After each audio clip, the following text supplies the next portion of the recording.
حبايبي الحلوين، ازيكم؟ يا رب تكونوا بخير وسعادة. النهاردة بقى هنعمل وصفة من وصفات اجدادنا الغاليين. وصفة تحفة بجد، مش هتاخد مننا وقت خالص. هنعمل فطير حلو بس هنعمله بالعجينة السايلة. يلا بينا نشوف عملناه ازاي.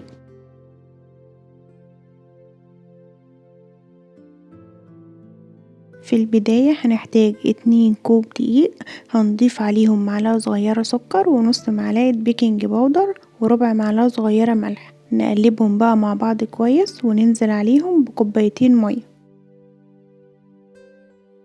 نخلطهم بقى سوا لمدة دقيقتين لحد ما القوام يبقى أشبه بقوام الكيك بس أخف حاجة بسيطة. نغطي عليها بقى ونسيبها ترتاح ربع ساعة. بعد الربع ساعة نجيب بقى قلاية فيها زيت، بس الزيت ما يكونش سخن قوي. نقلب الخليط بتاعنا وناخد منه شوية، ننزل بالخليط في الزيت على نار هادية جدا.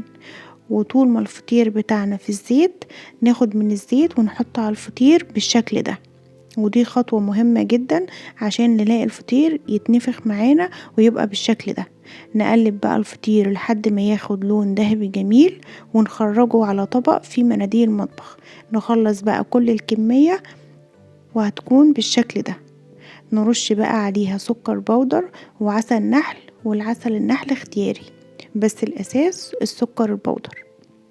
بجد طعمه حلو قوي، خفيف جدا ومقرمش من بره وطري من جوه. العجينة سهلة وسريعة ومش هتاخد مننا وقت خالص. اتمنى الوصفة تكون عجبتكم ومستنية تطبيقاتكم وتعليقاتكم الجميلة، وبألف هنا وشفا مقدما على قلوبكم.